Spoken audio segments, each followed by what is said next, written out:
সারাদিন ঈদ কেমন কাটলো? ভালোই। সকাল থেকে দুপুর পর্যন্ত সাজগোজ নিয়েছিলাম আর বিকেলে থালা বাসন মাজা। তোমার কেমন কাটলো ঈদ? ভালোই। সকালে নামাজ থেকে এসে গরু জবাই করলাম, মাংস কাটাকাটি করলাম, এখন ফ্রি হইলাম। তারপর আজকে গেছো কোথাও? না, কই যাবো? এই শোনো না, হ্যাঁ বলেন স্যার। কালকে ঘুরতে যাব। আমিও ভাবছি বলবো তোমাকে। তাহলে তো হয়েই গেল। শোনো, কালকে গাড়ি ভাড়া তুমি দিবে আর খাবার খরচ আমি একা দিব। অনেক সালামি পাইছি আজকে।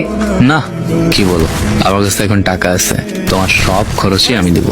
তাহলে তুমিই যাও, আমি যাবো না। তনু, এটা কেমন কথা? তো কি, আমরা দুজনই তো।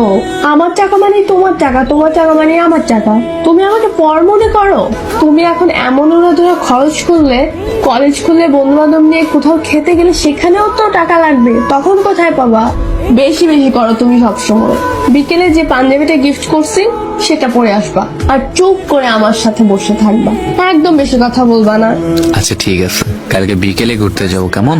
আচ্ছা ঠিক আছে, চাঁদপুর বড় স্টেশন ঘুরতে যাবে? তুমি যেখানে নিয়ে যাবা আমি সেখানেই যাব।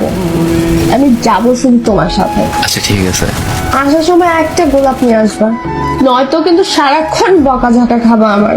চকলেট আর গোলাপ আনতে ভুলবো না, ওটা জানি আমি। তাহলে ঠিক আছে, কালকেই দেখা হবে।